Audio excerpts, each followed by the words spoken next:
इसी formed elements के तीसरे पार्ट यानी कि WBC यानी कि ल्यूकोसाइट की अगर हम बात करें तो ये व्हाइट कलर का होता है, इसमें हीमोग्लोबिन नहीं होता। अगर हीमोग्लोबिन होता तो ये भी रेड कलर का होता। ये काफ़ी शॉर्ट लिव्ड ये भी होता है, इसका लाइफ स्पेन काफ़ी छोटा होता है। अगर हम WBC की अगर बात करें तो ये दो टाइप के होते हैं। अगर इसी में छोटे छोटे ग्रैन्यूल्स मिलते हैं तो उसको ग्रैन्यूलोसाइट बोलते हैं। अगर ग्रैन्यूल्स नहीं मिलते तो उसको एक ग्रैन्यूलोसाइट बोलते हैं। अब ये जो ग्रैन्यूलोसाइट होता है ये फिर तीन टाइप का होता है। एक होता है न्यूट्रोफिल, इओसिनोफिल और तीसरा होता है बेसोफिल।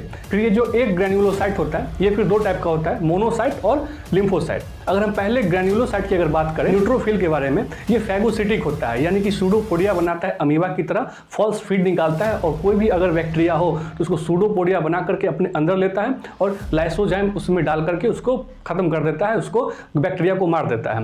तो अगर हम बात करें दूसरे पार्ट यानी कि इओसिनोफिल के बारे में, तो कोई भी अगर एलर्जिक रिएक्शन हो, किसी इंसान में अगर एलर्जी का काफ़ी ज़्यादा प्रॉब्लम हो, अगर वो अपना ब्लड टेस्ट करवाएगा तो यही इओसिनोफिल काफ़ी ज़्यादा बढ़ करके आता है। यानी कि या फिर कोई भी एलिमेंटिक इन्फेक्शन हो, ब्लड टेस्ट करवाएगा तो यही इओसिनोफिल उसका काफ़ी ज़्यादा बढ़ करके आएगा। अब इसके तीसरे पार्ट बेसोफिल के बारे में देखें तो ये लगभग 0.5 से 1% के आसपास होता है। ये कुछ सीक्रेट करता है लाइक हिस्टामिन, सेरोटोनिन, हिपैरिन। ये जो हिस्टामिन होता है वो ब्लड वेसल्स को डायलेट करके रखता है, कॉन्स्ट्रिक्ट करके रखता है हमारा सेरोटोनिन, और जो ब्लड को जो लिक्विफाई करके रखता है वो हिपैरिन करके रखता है। ये जो बेसोफिल ही निकालते हैं ये तीनों चीज़, चाहे वो हिस्टामिन हो, चाहे वो सेरोटोनिन हो, चाहे वो हिपैरिन हो। ये तीनों चीज़ कौन रिलीज करता है? यही बेसोफिल रिलीज करता है। अगर हम देखें तो ये जो बेसोफिल होता है एक्चुअली एंटी इन्फ्लामेटरी में ये काम आता है। कहीं भी चोट लग जाए तो वहाँ पे अगर कुछ सेल को भेजना है तो यही बेसोफिल इस सेल के पास कुछ ये सब चीज़ें भेजती है, जिससे ब्लड वेसल्स को अगर डायलेट करना होगा तो डायलेट हो जाएगा, कॉन्स्ट्रिक्ट करना होगा तो कॉन्स्ट्रिक्ट हो जाएगा। दूसरे पार्ट एक ग्रैन्युलोसाइट जिसमें